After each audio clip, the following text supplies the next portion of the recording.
One of my interests in the world is the current President of America, President Donald Trump, the newly elected president. I think one of the challenges America faces in the world is Europe and Iran. I think that Europe feels very strongly about Iran, and I think that is a challenge for America. I think that Europe has changed a lot in the past 10 years. We have kind of not so much the old established presidents of Europe like Merkel, but we have or Holland, but we have new presidents like Macron, who was elected by President Barack Hussein Obama, and we have Schultz as well, or a replacement. So I think that it's kind of moved on from a traditional Europe to maybe a changing Europe. I think it's a slow changing Europe. So I think that's why it's a bit different.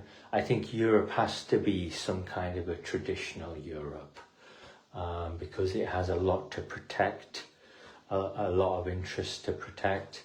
But I think it's now some kind of a changing Europe, a slow changing Europe.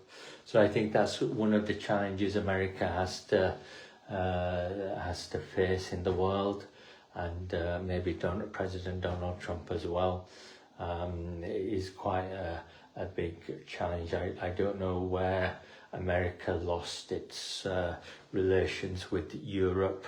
It could be issues like China and the developing world, or maybe global austerity and various other things. But I think that Europe does feel strongly about Iran, and kind of like the nuclear negotiations, it's had quite a few of them.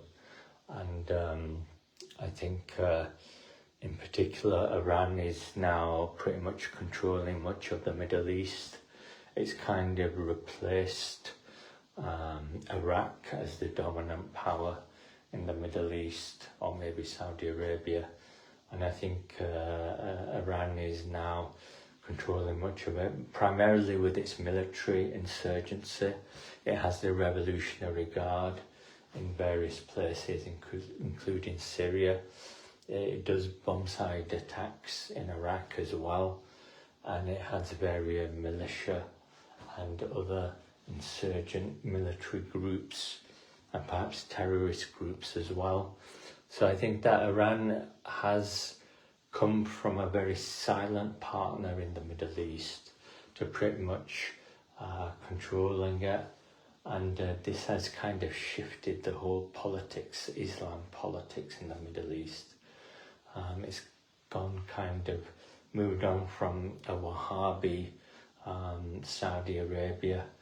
I don't identify with Wahhabism, but I think that with Iran, it's kind of like a Shia Islam, and that's kind of very contentious for much of the Middle East.